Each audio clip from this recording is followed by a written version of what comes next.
Selamat pagi Bapak Ibu Guru. Saya ulangi. Selamat pagi Bapak Ibu. Oke, biar kita bakar semangatnya. Semangat pagi. Pak Pedi belum tahu ya? Semangat pagi. Sekali marilah kita bersyukur atas kebaikan Tuhan Yang Maha Esa, atas waktunya kita boleh berkumpul di ruangan ini dalam rangka berbagi atau mensosialisasikan budaya positif di sekolah. Adapun judul atau tema yang saya ambil hari ini adalah menciptakan budaya positif di sekolah. Oke, izin Bapak Ibu, mungkin mic-nya nanti takut terganggu, gak kedengaran suara saya tidak usah pakai mic deh.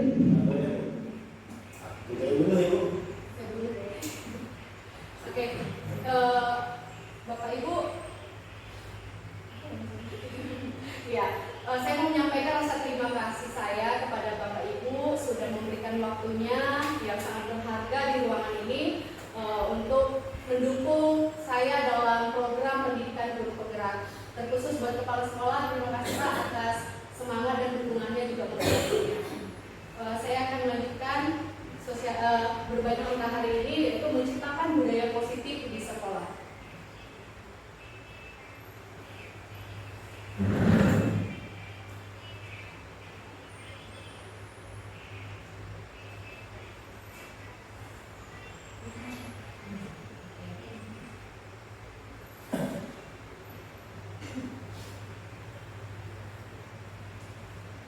Tujuan pembelajaran kita hari ini, budaya positif adalah perwujudan dari nilai-nilai atau keyakinan universal yang diterapkan di sekolah. Budaya positif yang diterapkan di sekolah adalah salah satu perwujudan visi guru yang mengandung nilai-nilai kebajikan sesuai dengan tujuan pendidikan nasional yang dijabarkan dalam profil pelajar Pancasila. Tentunya kita sudah tahu ya Bu, dimensi profil pelajar Pancasila ada berapa? 6 ya, nanti kita bahas. Tujuan kita hari ini adalah izin dulu untuk tenaga pendidik yang lain tetap ikut terlibat.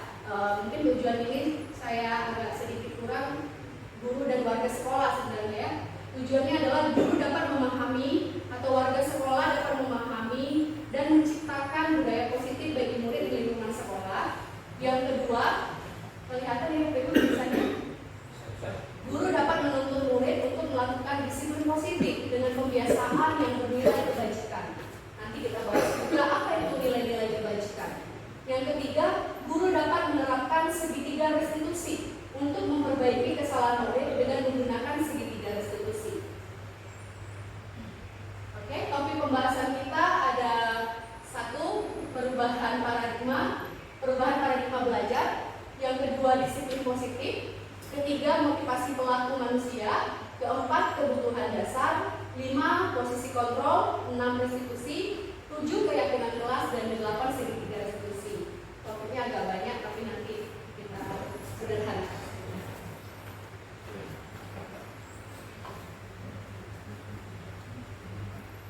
Kita ice breaking dulu nih.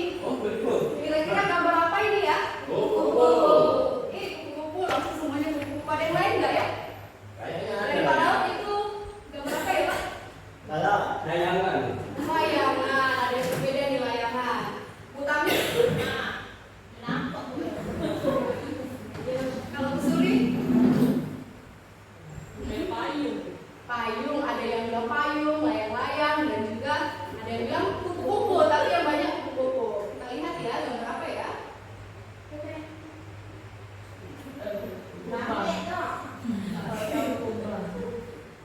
Iya. Itu keren namanya Bu. Dibuat dari kawan kita ya, tapi namanya juga tebak gambar, ya kan? Yang tebak yang ini. Ya. Penempat memberi tebakan yang tenang. Ice breaking kita, ya Pak Musa. Dari dulu mengatakan itu. Dulu aja. Oke. Kira-kira apa yang Bapak rasakan di hari ini ya? Ada perasaan gembira, sedih, marah, tertarik, takut, malu, bersalah, dan lain-lainnya.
alasannya ya. Apakah kita melakukan sesuatu karena adanya dorongan dari lingkungan atau ada dorongan yang lain? Terkadang kita melakukan sesuatu karena kita menghindari rasa sakit dan ketidaknyamanan. Terkadang kita juga melakukan sesuatu untuk mendapatkan apa yang kita mau. Pernahkah Anda melakukan sesuatu untuk mendapatkan senyuman atau pujian dari orang lain? Pernah ya? Bahkan di usia dewasa begini pun kita pernah dalam kondisi begitu, pengen dipuji. Karena salah satu kebutuhan dasar manusia adalah perasaan ingin diakui, ya kan? Kemudian, apakah untuk mendapatkan hadiah kita melakukan sesuatu? Pernah juga gitu ya. Atau untuk mendapatkan uang. Apalagi kira-kira alasan orang melakukan sesuatu? Kita lanjut.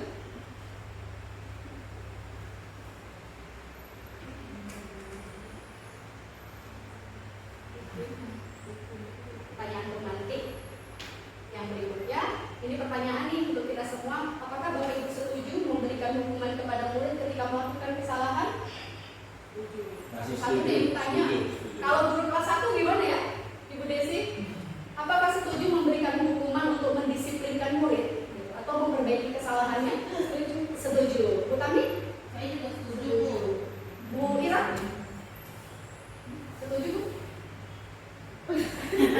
Hukuman itu Bu bukan hanya dari fisik, verbal juga ya, perkataan gitu.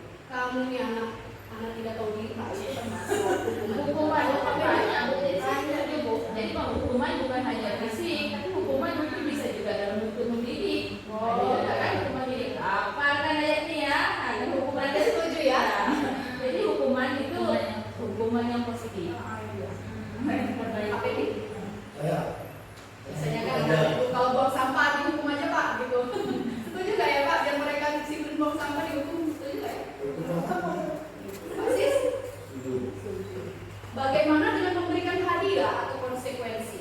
Konsekuensi.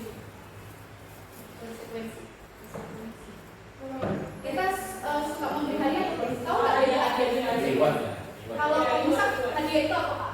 Hadiah itu Berbentuk apresiasi bisa berbentuk benda atau bukan benda. Contohnya kata-kata, ujian.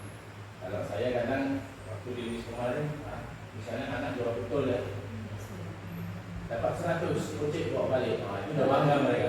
Oke, 100 bawa balik. apresiasi gitu ya. Kalau konsekuensi itu apa ya? Konsekuensi kayaknya agak ke ini ya. Sesuatu yang sudah dibuat syarat Dibuat syarat, ada kesepakatan gitu ya. Kalau misalnya kita tidak mengumpulkan tugas, ada konsekuensinya gitu ya Bu. Oke. Kita lanjut.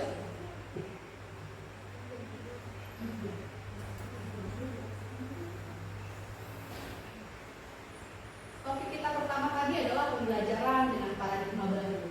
Kalau dulu pasti pembelajaran kita itu berpusat pada guru, guru semua. Kerjakan ini ya nak. Kita tidak melihat apa yang diinginkan murid gitu ya Bapak Ibu.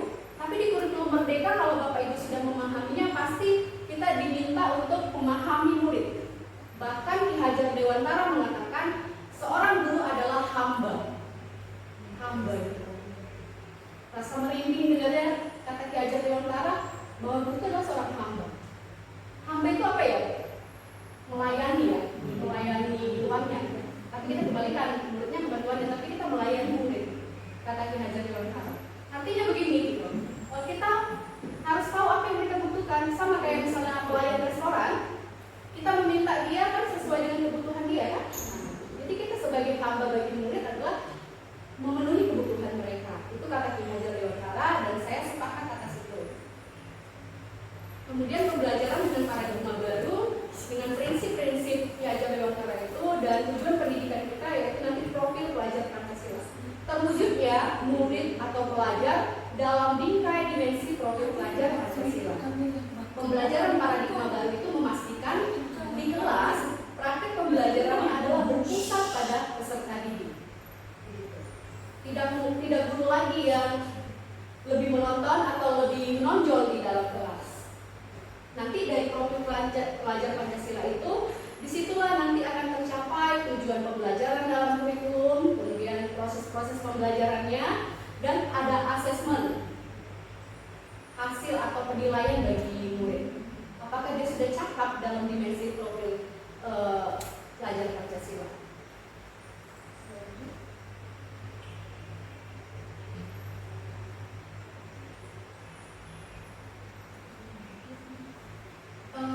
Bapak Ibu sudah pernah mendengar kata disiplin?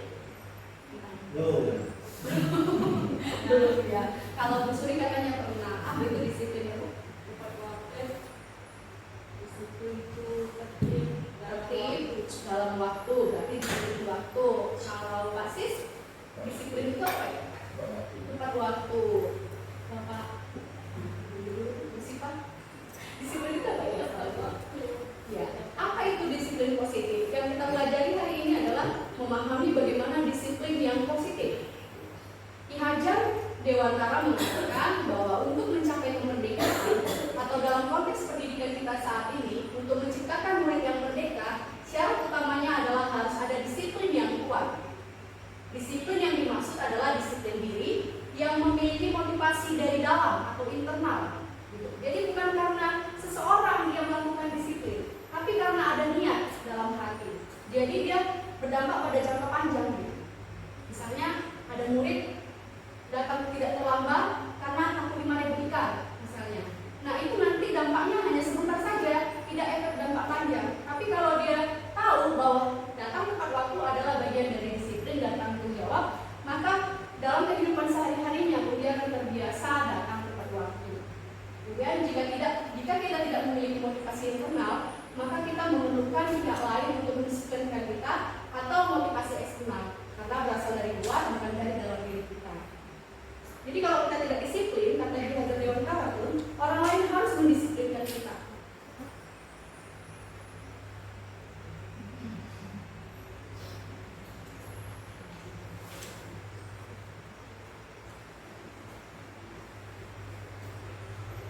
Sebelumnya saya ada pertanyaan, tapi bukan pertanyaan menyudutkan, tapi kita merefleksikan diri kita. Kira-kira Bapak Ibu datang terlambat ke sekolah, datang tepat waktu di sekolah, apakah karena segan sama kepala sekolah, atau karena pinjam takut dipotong nih, gitu, walaupun belum dipotong, atau biar kita dilihat orang, wow gitu. Kira-kira kenapa sih kita datang tepat waktu? Apakah motivasinya seperti itu? Tidak ya. Kira-kira apa ada yang bisa ceritakan? Saya datang tepat waktu ya karena memang itu menjadi apa? Good ya, benar sekali. Sebenarnya itu jadi tanggung jawab kita gitu kan, bukan karena ya kita tetap menghormati pemimpin di sekolah seperti Bapak Raul, tetap gitu. Tapi datang tepat waktu itu bukan karena faktor motivasi eksternal tadi gitu. Tapi karena ada bentuk tanggung jawab. Jadi kalau kita terbiasa Bapak Ibu datang tepat waktu, kita pasti gelisah terlambat. Kita pasti merasa malu gitu. Dan besoknya mungkin tetap kita punya kebutuhan yang harus kita selesaikan gitu. Mungkin kita punya banyak masalah sehingga kita datang tidak tepat waktu gitu. Tapi kan datang tepat waktu itu tetap bentuk tanggung jawab ya. Jadi karena kita terbiasa melaksanakan tanggung jawab, kita itu akan menjadi karakter kita gitu. Berarti kita orang yang bertanggung jawab dan disiplin. Ini jadi Bapak Ibu. Ada yang mau bertanya? Kita lanjut dulu ya.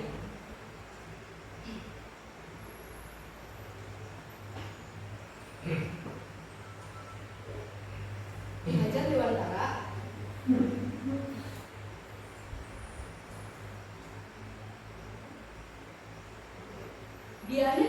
dia ini seorang pakar ya, mengatakan bahwa arti asli dari kata disiplin juga berkonotasi dengan disiplin diri dari murid-murid Socrates dan Plato. Ini cendekiawan ya, orang-orang yang bijaksana gitu. Mereka katakan disiplin diri dapat membuat seseorang menggali potensi menuju kepada sebuah tujuan, sesuatu yang dihargai dan bermakna. Dengan kata lain, disiplin diri juga mempelajari bagaimana cara kita mengontrol diri dan bagaimana menguasai diri untuk memilih tindakan yang mengacu pada nilai-nilai yang kita hargai. Ya, satu lagi, kalau kita datang tepat waktu pun itu juga menghargai diri kita sendiri ya.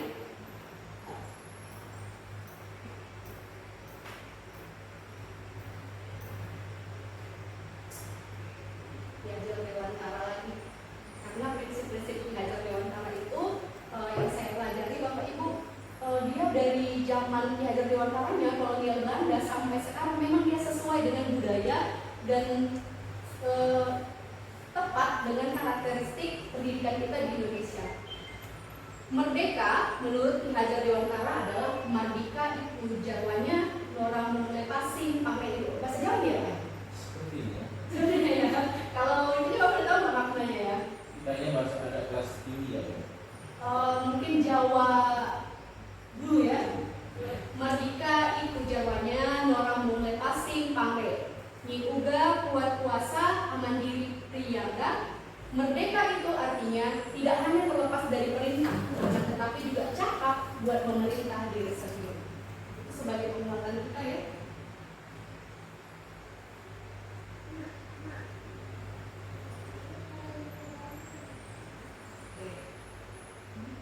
Nah, yang kedua materi kita adalah tentang motivasi perilaku manusia. Segala tindakan punya motivasinya ya.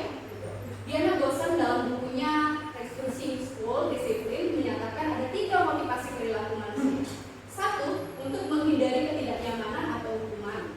Ini adalah tingkat terendah dari motivasi perilaku manusia. Biasanya orang yang motivasinya perilakunya menghindari hukuman atau ketidaknyamanan akan bertanya, apa yang terjadi bila saya tidak melakukannya? Apakah dihukum? Jadi kalau dihukum, daripada dihukum saya merasa sakit, ya saya laksanakan gitu. Sebenarnya mereka sedang menghindari permasalahan yang mungkin muncul dan berpengaruh pada mereka secara fisik, psikologis maupun tidak terpenuhi kebutuhan mereka. Bila mereka tidak melakukan tindakan tersebut, motivasi ini masih eksternal ya, belum dari dalam diri. Jadi dampaknya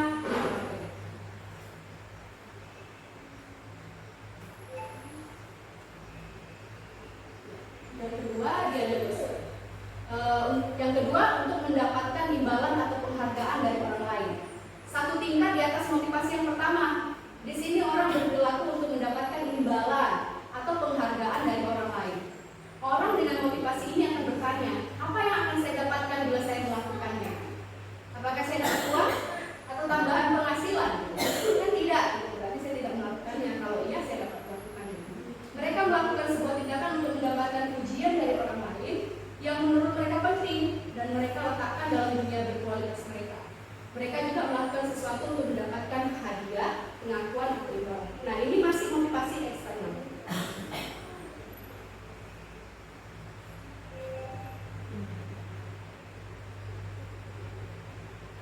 Motivasi yang ketiga yaitu untuk menjadi orang-orang yang mereka inginkan dan menghargai diri sendiri dengan nilai-nilai yang mereka percaya. Nah, ini termasuk motivasi yang lebih baik daripada yang pertama dan yang kedua. Orang dengan motivasi ini akan bertanya, akan menjadi orang seperti apa bila melakukannya? Mereka melakukan sesuatu karena nilai-nilai yang mereka yakini, hargai, dan mereka melakukan karena mereka ingin menjadi orang yang menjadi nilai-nilai yang mereka yakini. Saya ingin menjadi orang yang bertanggung jawab, berarti datang tepat waktu. Saya ingin menjadi orang yang jujur, berarti tidak berbohong. Dan ini adalah motivasi yang membuat mereka memiliki disiplin positif karena motivasinya bersifat internal. Jadi disiplin positif itu paham ya Bapak Ibu? Karena dari dalam hati, biar kita mempunyai nilai-nilai.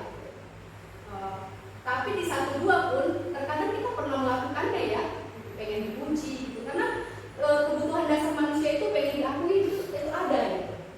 Nanti kita belajar.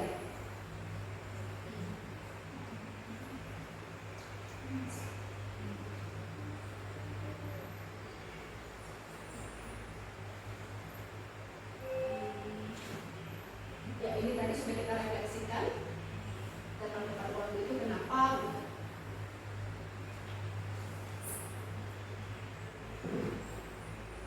Ini Bapak Ibu, saya bacakan ya, kita refleksikan bersama-sama. IPA kurang menguasai pelajaran matematika, sehingga pada saat pelajaran tersebut berlangsung, dia lebih banyak berdiam diri atau menggambar di buku pelajarannya. Pada saat guru matematika, Pak Seno menanyakan pertanyaan, IPA menjadi gugup dan tak sengaja menjatuhkan tasnya karena buku tadi, serta tiba-tiba menjadi gagap pada saat berupaya menjawab. Seluruh kelas pun tertawa melihat perilaku hal yang IPA yang berbicara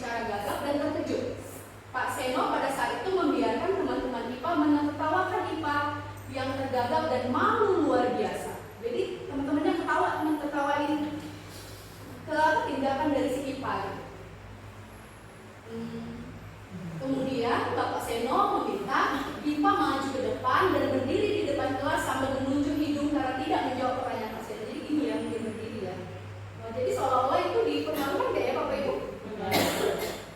Kelas makin gaduh dan anak-anak pun tertawa melihat IPA di depan kelas memegang ujung hidungnya. Kira-kira ini Bapak Seno ini memberikan hukuman konsekuensi atau bagaimana? Bully. Ada bully berarti termasuk hukuman ya? Maksudnya menghukum tapi sudah di luar kapasitas hukum. Di luar kapasitas hukum. Kira-kira apa dampaknya kepada IPA jika terjadi di kelas seperti itu? Apakah IPA merasa bagaimana perasaan IPA ini? Merasa malu, Berarti dikucilkan. iya merasa dikucilkan ya.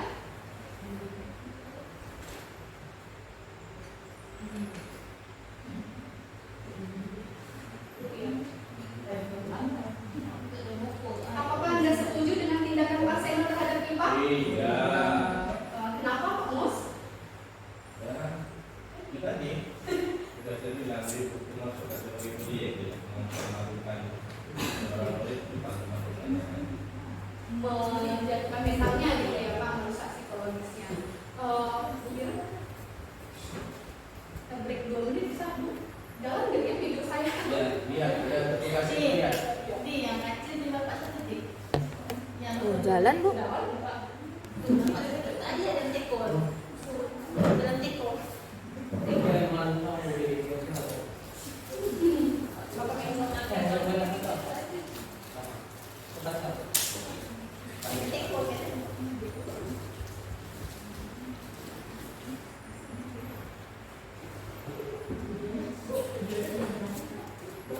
nanti saya bisa saya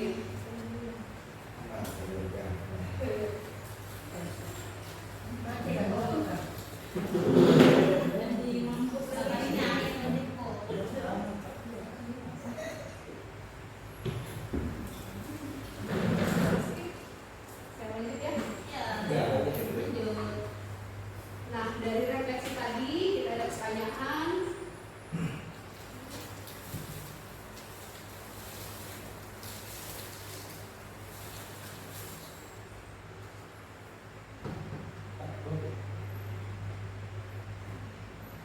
Menurut Anda, tindakan Pak Seno mengapa IPA terhadap IPA adalah sebuah hukuman atau konsekuensi? Konsekuensi.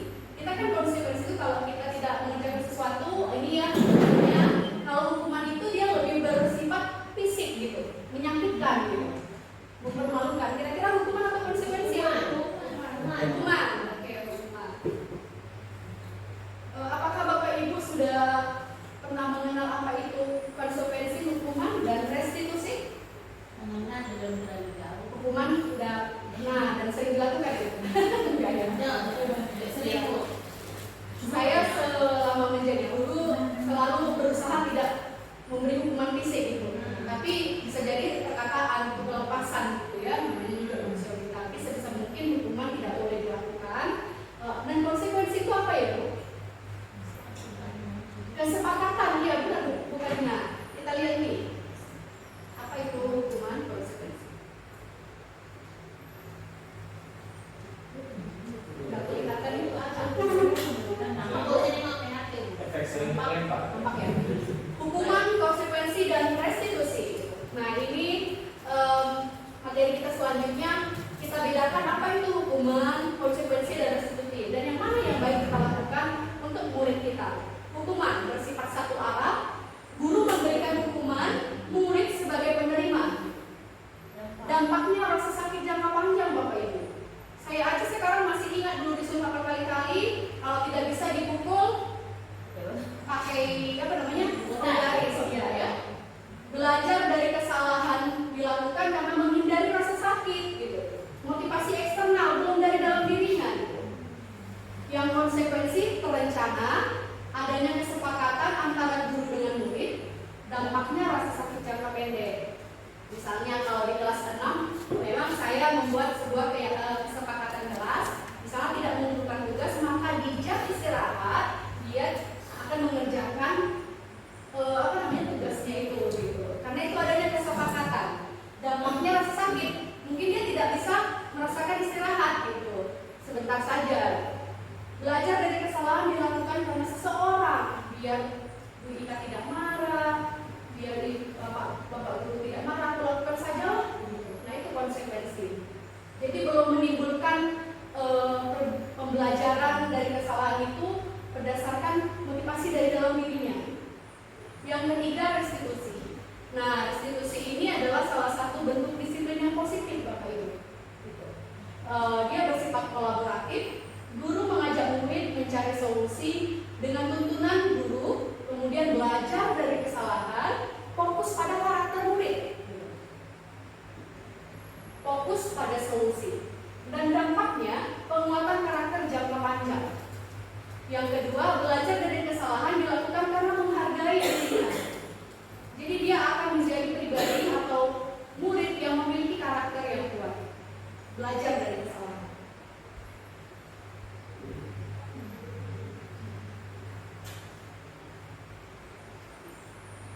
Nah, murid kita atau manusia, murid manusia ya, Iya. makanya Ki Hajar Dewan Perkara berkata pendidikan adalah memanusiakan manusia, bukan verbal. Sosiologi ya, itu salah satu itu mahasiswa yang ini ya, tapi dia mengatakan bahwa murid itu bukan verbal, mereka manusia, dan guru pun tidak selalu benar, begitu katanya. Karena ada alasan dari setiap tindakan yang dilakukan manusia. Murid kita itu yang kemarin kita baru mendapatkan sebuah ini ya, permasalahan perundungan anak di kelas itu pasti karena ada kebutuhan yang tidak mereka dapatkan gitu. Kebutuhan perhatian dari gurunya kah gitu. Jadi ada 5 kebutuhan dasar manusia menurut Dr. William Glasser dalam Choice Theory. Jadi bukan menurut Bu Ika, bukan menurut saya, tapi ini menurut Dr. William Glasser dalam Choice Theory. Tapi coba Bapak renungkan, Bapak Ibu renungkan di dalam hati, kira-kira benar nggak itu kebutuhan dasar kita? Yang pertama, bertahan hidup atau survival. Setiap orang pasti punya kebutuhan untuk bertahan hidup kan?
basket, Bu. Kenapa? Kamu melawan ibu? Berani-berani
Maaf sekali.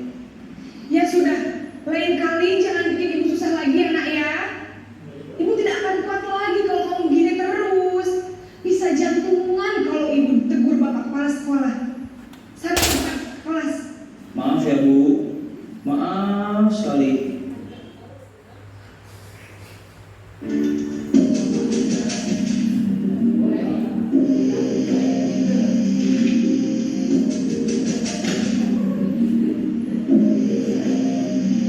Naren!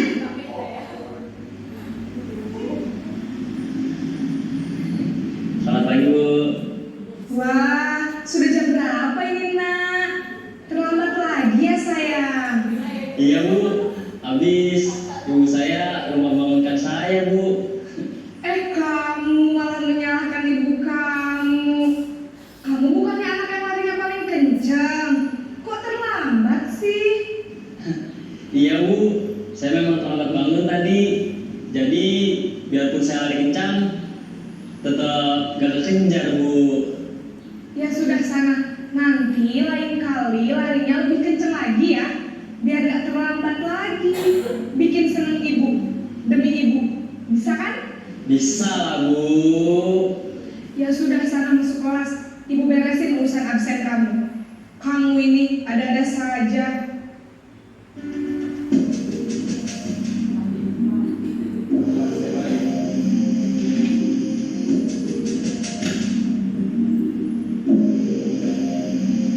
Naren!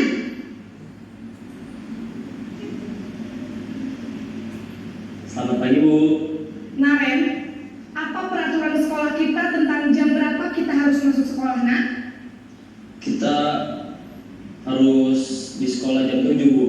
Iya betul, sekarang sudah jam 7.20. Naren sudah tahu konsekuensinya jika terlambat hadir. Paham Bu. Saya harus tinggal kelas pas jam istirahat selama 20 menit.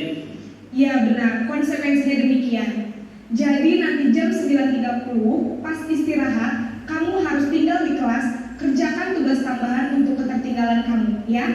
Baik Bu.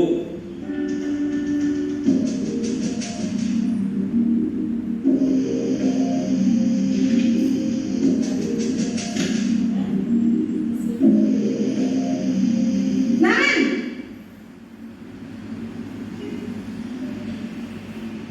Selamat pagi Bu. Selamat pagi Naren. Maaf Bu, saya terlambat. Iya, sekolah masuknya jam 7, sekarang sudah jam 7.20. Jadi sekarang bagaimana ini Naren? Maaf Bu, saya lupa setel alarm saya semalam. Baiklah, menurut kamu, keyakinan sekolah yang mana yang perlu kamu tingkatkan? Menghargai diri sendiri dan orang lain mungkin ya Bu. Setuju. Jadi, apakah Naren meyakini prinsip saling menghormati tersebut? Iya Bu, saya meyakininya. Apakah Naren bersedia memperbaiki masalah keterlambatan ini? Bersedia Bu. Bagaimana kamu akan perbaiki masalah keterlambatan ini? Saya akan coba untuk tidak lupa menyetel alarm saya Bu. Baik, kalau Naren lupa menyetel alarm di rumah, ada orang yang kira-kira bisa bantu mengingatkan tidak? Ada Bu, kakak saya, Kak Emma. Ada lagi selain Kak Emma? Selain Kak Emma, ada ibu saya. Baik, jadi yang mengingatkan Naren adalah Kak Emma dan ibu kamu ya? Kira-kira akan mulai setel alarm kapan nih Naren? Setelah pulang sekolah, akan segera saya lakukan. Baik, jadi Naren akan setel alarm untuk bangun besok pagi dan akan diingatkan oleh kakak dan ibunda Naren ya. Ada lagi yang mungkin perlu dilakukan Naren agar tidak terlambat bangun lagi? Tidak ada Bu. Baik Naren, terima kasih untuk kerjasama kamu. Sekarang kamu perlu kembali ke kelas untuk belajar. Baik Bu, terima kasih.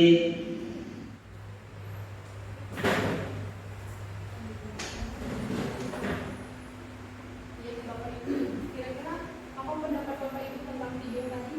Tadi ada posisi dulu ya, ada posisi sebagai penghukum, membuat merasa bersalah, posisi teman, kemudian apa tadi? Posisi yang ke pemantau, kemudian ada teman dan manajer. Kira-kira Bapak Ibu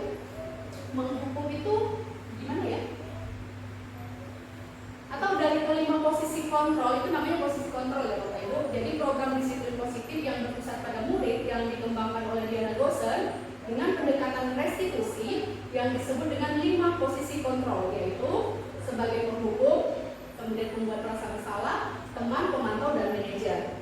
Kira-kira yang mana yang paling baik, yang ideal? Posisi yang mana tadi ya? Yang bisa menguatkan karakter anak, tidak menjatuhkan mentalnya gitu. Manajer, ya, oke. Kita sepakat manajer ya. Jadi kalau menghukum, nadanya suara tinggi, bahasa tubuh, makan rotot, dan jari menunjuk dan menghardik gitu. Hasilnya kemungkinan murid akan marah dan dendam. Yang kedua, membuat merasa bersalah. Ada suara memelas, halus, sedih, bahasa tubuh, merapat pada anak, kemudian lesu. Hasilnya murid akan merasa bersalah dalam mengecewakan ibu atau bapak ibunya. Murid akan merasa menjadi orang yang gagal dan tidak sanggup membahagiakan orang lain. Tadi di posisi ini kan dikatakan gurunya, ayolah lakukan demi ibu gitu. Yang ketiga,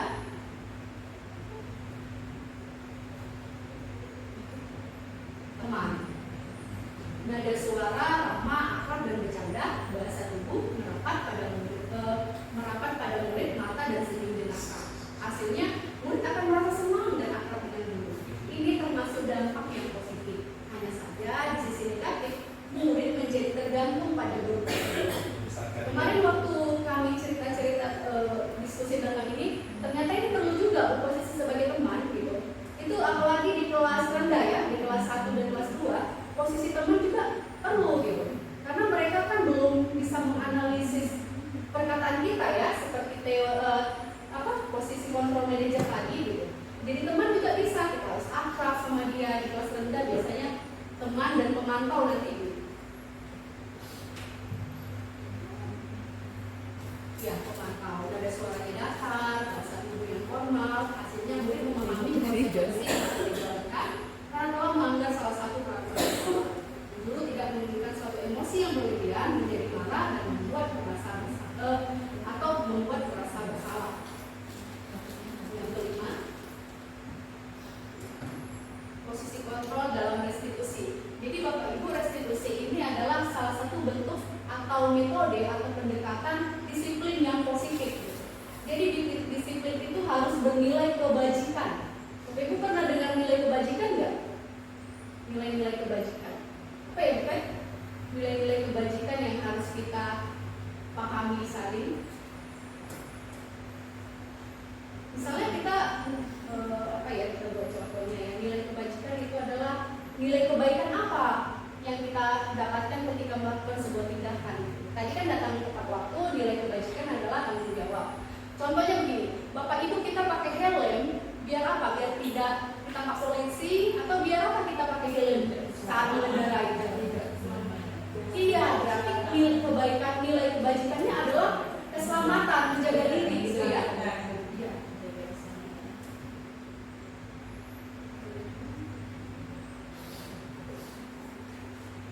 Manajer, ada suaranya tulus, bahasa tubuhnya tidak kaku, mendengarkan murid. Hasilnya, murid dapat menjadi pribadi yang mandiri, merdeka dan bertanggung jawab atas segala perilaku dan sikapnya. Bagaimana sih kita Bu melaksanakan restitusi ini? Nanti ada konsepnya, yaitu segitiga restitusi. Bagaimana kita boleh mengajak anak berpikir, menganalisis, memperbaiki kesalahan. Karena setiap orang kan punya salah ya, tidak ada manusia yang sempurna gitu. Jadi kita harus mendidik anak kita, menuntun mereka seperti Ki Hajar Dewantara. Guru adalah sebagai penuntun, tumbuhnya kodrat murid. Jadi kita menuntun mereka untuk mendapatkan nilai-nilai kebaikan yang bermanfaat bagi hidup mereka.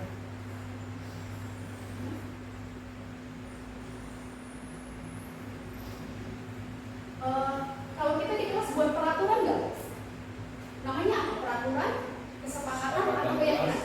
Kalau Pak Musa di kelas itu mungkin secara tidak tertulis atau tertulis, dia kesepakatan bentuknya peraturan atau keyakinan?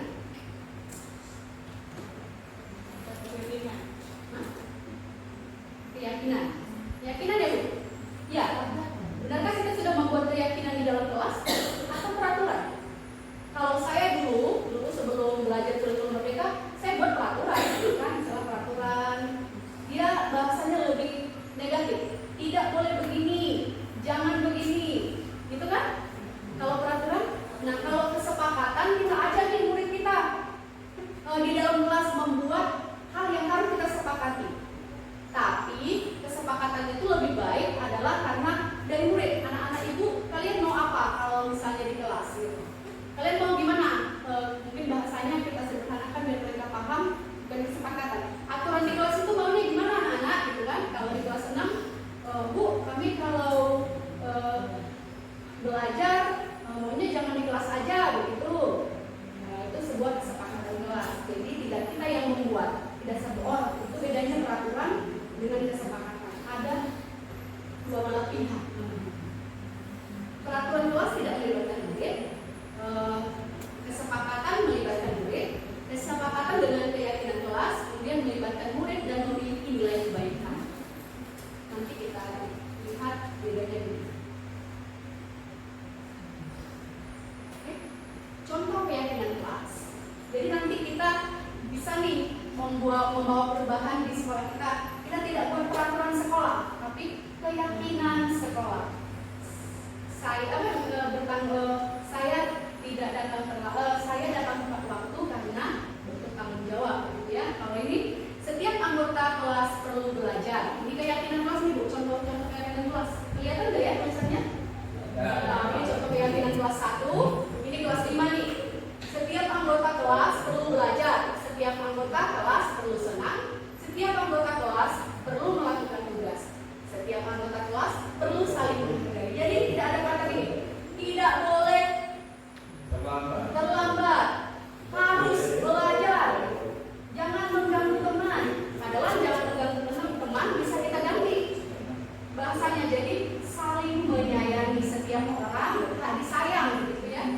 Setiap anggota kelas perlu merasa aman. Tata tertib sekolah, semuanya harus tertib. Keyakinan kelas 5, selalu bersikap positif. Senantiasa menjadi diri terbaik, percaya dan menghormati orang lain serta barang miliknya. Berkomitmen terhadap setiap tugas, senantiasa membantu. Keyakinan kelas 7, hormat. Hormat itu nilai kebaikan ya Bu? Saling menghormati. Itu tadi, kita membuat sebuah keyakinan kelas, bukan peraturan lagi, yang memiliki nilai. Misalnya hormat. Kami meyakini bahwa sangat penting untuk menghormati semua orang yang dan barang milik orang lain. Ini kan bisa berdampak anak-anak menghargai barang teman-temannya ya. Yang kedua, bekerja. Kami meyakini sangat penting untuk mengerjakan segala pekerjaan atau mengikuti kegiatan yang telah ditugaskan. Diterima ini nilai kebaikannya Bu, diterima dan dimiliki. Kami meyakini bahwa sangat penting untuk merasa diterima pada suatu kelompok dan saling peduli satu dengan yang lain. Lanjut.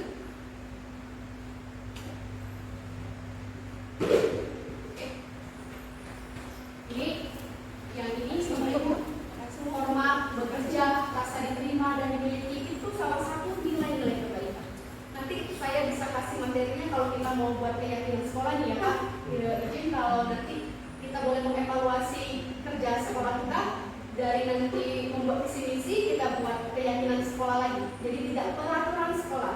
Jadi kita tanamkan nilai-nilai kebaikan bagi murid. Isinya isi keyakinan sekolah. Sama dengan peraturan kelas, tidak lagi peraturan kelas. Idealnya atau baiknya adalah keyakinan kelas.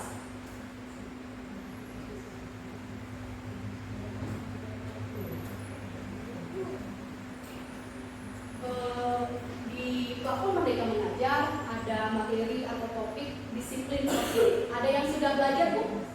Materi itu belum. Oke, nanti di situ kita akan memahami bagaimana segitiga restitusi.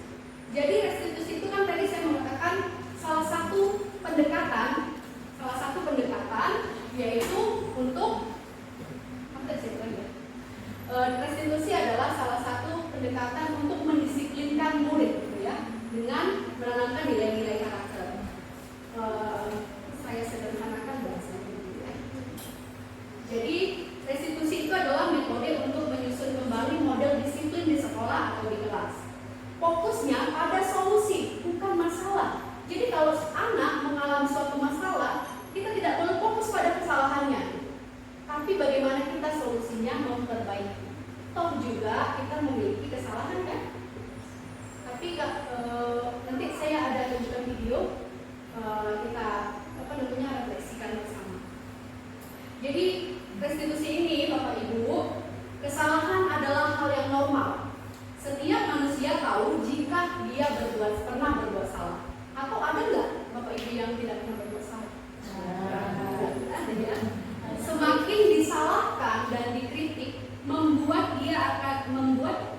dia tidak percaya diri dan berfokus pada kesalahannya. Yang keempat, proses menguatkan individu karena dirinya mampu menyelesaikan masalah. Yang kelima, membuka kesempatan bagi murid untuk meraih sukses. Yang keenam, proses restitusi adalah kesalahan adalah hal yang biasa. Itu landasan restitusi. Jadi kayaknya cantik nih gitu. Pendekatan ini baik kita lakukan untuk murid kita. Yang segitiga restitusi itu juga ya.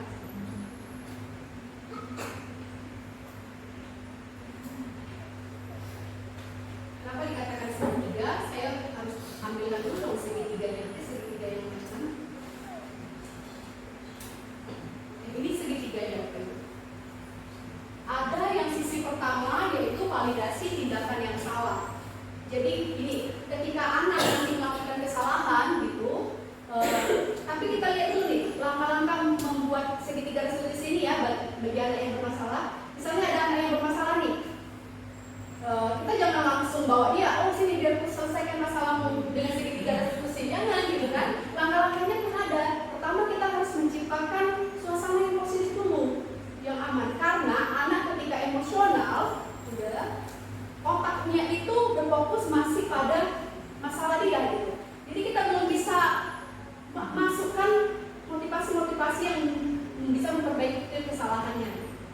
Kita aja kalau marah diganggu sedikit, gitu rasanya ya kan, berpengaruh. Jadi kita stabilkan dulu nih emosi anak kita. Kita lihat dulu suasana yang nyaman gitu. Terus kita panggil gitu. Misalnya, Doni, sini lah. Kemarin kamu sepertinya memukul temanmu, tapi ketika dia sudah tenang Bapak Ibu, jangan kita buru-buru mau restitusi pula, ini nanti gitu. Sisi pertama adalah validasi tindakan yang salah. Ya ini, apa yang kita katakan padanya? Kamu tentu punya alasan mengapa melakukan itu. Iyalah Bu, aku melakukan itu karena aku kesal sama dia. Dia pukul aku pukul balik gitu kan. Loh, jadi kita ngapain di situ sebagai guru? Kita harus bisa. Ya nah, kesal itu hal yang biasa. Manusia selalu, manusia juga pernah, ibu juga pernah merasa kesal. Tapi ada nggak cara lain biar kita bisa memperbaiki kesalahan kita itu dengan tidak memukul murid, misalnya seperti itu ya. Di sini dia validasi tindakan salah. Kita harus validkan kesalahan dia itu di mana gitu. Ada cara yang lebih efektif untuk mendapatkan apa yang dia butuhkan. Kenapa kamu mukul temanmu? Biar kelihatan jago lah, katanya kan. Terus kita lanjut ke posisi yang kedua, menstabilkan identitas. Apa yang kita lakukan? Setiap orang pasti pernah melakukan kesalahan. Kamu bukan satu-satunya yang pernah melakukan ini. Jadi kita sampaikan, nah setiap orang pernah salah. Ibu juga, tapi jangan dibilang gini, ibu pun dulu sering datang terlambat. Ibu nggak pandai-pandai juga lah. Ibu dulu preman pula. Ibu pun dulu sering nggak mukuli teman. Katanya, lebih sering, susah pukul lagi gitu. Kita tetap menuntut itu dengan penuh hikmat dan kebijaksanaan gitu kan. Ibu juga dulu pernah salah. Itu aja, gitu. Jangan sampai ibu juga pernah terlambat. Gitu kan.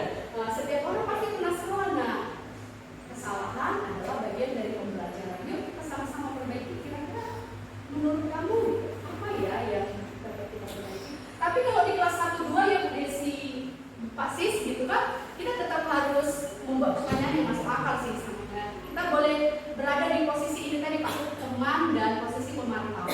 Karena mereka belum bisa mungkin sekelas tinggi menganalisis kesalahan mereka. Manusia pernah salah, maksudnya apa badannya ya kan? Tapi mungkin di kelas 3, 4, 5, 6 kita tahu lupa apa aduh, nggak terjadi restitusi nanti gitu. Kita menggunakan karakter anak, kita boleh sih Bu dalam posisi teman dan pemantau gitu ya. Tapi ada idealnya di posisi manajer tadi. Di posisi manajer lah kita melakukan restitusi. Setelah itu, setelah kita tanya, kita bilang manusia melakukan kesalahan gitu. Jadi bagaimana cara memperbaikinya? Kita ingatkan mereka tentang keyakinan kelas tadi Bu. Nah, di kelas itu kita buat keyakinan enggak? Kira-kira apa keyakinan kita? Jadi anak udah tahu dulu nih sebenarnya keyakinan. Kita tanya keyakinan nggak buat keyakinan?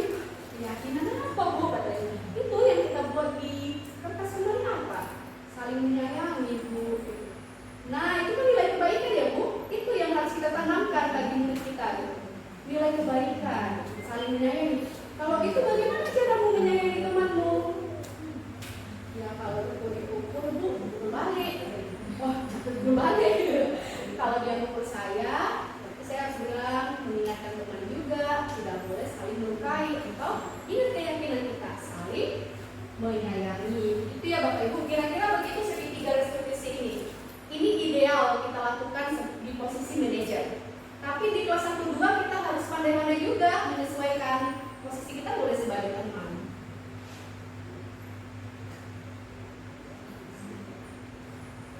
Refleksi. Sebelum refleksi, sebelum ini sudah selesai Bapak Ibu ya materinya. Saya ada sebuah video. Video ini nanti bisa kita bagikan di HUT PGRI sebagai cadangan kalau misalnya Bu belum bisa itu. Jadi maksudnya kita membuat sebuah drama dengan metode restitusi. Jadi kita bagikan dengan drama itu tentang restitusi. Ada 2 nanti Bu. Atau 3 bisa? 2 saja deh. Kayaknya orang lebih paham memberikan nasihat sama hukuman ya. Jadi kita bisa buat drama. Kamu nih misalnya ada murid yang terlambat, bagaimana responnya gitu. Boleh kita sematkan nanti puisi atau apa yang bersebutkan. Boleh kita bagikan. Saya buat video. Tapi sebelumnya Bapak Ibu, saya pun baru belajar gitu. Berarti saya pun baru belajar juga memperbaiki masa lalu saya sebagai guru gitu. Tapi saya benar lah, saya tidak pernah menghukum secara fisik gitu sih. Paling gemes-gemes gitu lah ya. Gitu, busuk-busuk aja lah gitu ya. Gitu. Karena nasihat dari orang tua saya dulu di rumah sebagai mungkin karena guru, dia bilang ngapain mau pukul katanya gitu. Karena orang tua saya dulu kelas 1 35 tahun gitu kan. Jadi dia memang nggak pernah mukul gitu. Dia selalu bilang ngapain harus dipukul gitu. Jadi pun saya mungkin tertanam gitu. Tapi mungkin perkataan saya bisa jadi mengganggu fisik mereka, psikologis mereka gitu ya. Saya pun manusia yang tidak sempurna. Tapi ketika belajar di pendidikan guru putra, mungkin secara bertahap berdampak ya. Saya ada buat video Bapak Ibu.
Oke, Ibu akan memberikan waktu kepada Lilin untuk memberikan tugas yang kembali. Dikasih kesempatan ya, Lilin, 2 hari. Kira-kira bisa Lilin kerjakan? Bisa, Bu.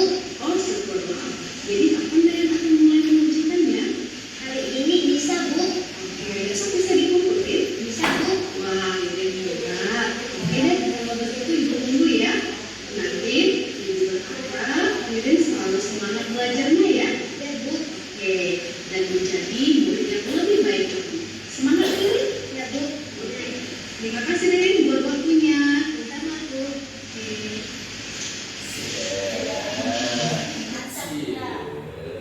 Ya, kayak itu mungkin masih saya belajar juga ya, Bapak Ibu. Mungkin itu baru-baru ini aja saya baru Itu belum sombong ya. ya, tapi untuk kedepannya ya kita harus komitmen. Begitulah menjadi guru. Saya sih memegang prinsip Ki Hajar Dewantara itu hati yang menghamba. Gitu ya. Saya menghamba itu bukan berarti kita tidak menjaga kita sebagai guru gitu, tapi ya kita memberikan apa yang mereka butuhkan. Gitu. Semoga materi hari ini Bapak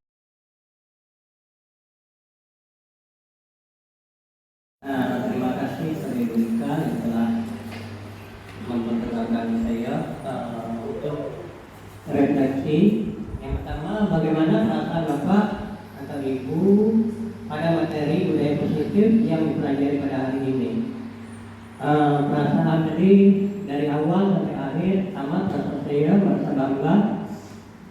Jadi perjuangan Ibu Ika selama ini mengikuti guru penggerak nampaknya alhamdulillah sudah membuahkan hasil dengan semangat untuk belajar.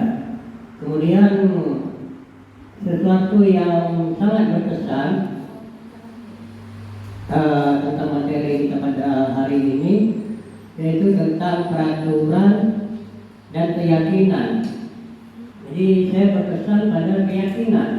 Jadi alangkah baiknya kita buat peraturan itu bisa kita ubah menjadi keyakinan, karena di sini nampaknya nilai positifnya sangat banyak yang kita dapati. Ya. Kemudian apakah yang akan kita lakukan ke depan terkait menciptakan budaya positif di sekolah? Ya, tentu kita akan melakukan depan, insyaallah kita akan meningkatkan motivasi kita, yaitu tentang kedisiplinan, ya, tentang cara kita mengajar, kemudian cara kita menyelesaikan masalah yang selama ini mungkin kita menyelesaikan masalah apabila murid kita ada masalah tanpa kita sadari atau kita sengaja, kita kurang memahami apa permasalahan mereka, sehingga kesannya kita selalu menghukum. Nah itu. Jadi dengan kita tidak ada henti-hentinya untuk belajar, jadi kita akan mendapatkan ilmu baru, dan ilmu ini akan kita laksanakan. Kita akan kita laksanakan dalam proses belajar mengajar kita. Karena kalau kita ada ilmu, kalau kita tidak laksanakan, maka ilmu kita itu akan sia-sia. Ya, Bika ya? Iya. Ya, mungkin dari saya hanya itu saja. Mungkin saya tutup dengan sebuah pantun. Pergi sekolah untuk belajar. Cakep. Jangan lupa membawa uang jajan. Semoga kita yang selalu belajar dapat meningkatkan mutu pendidikan. Ya. Itu saja.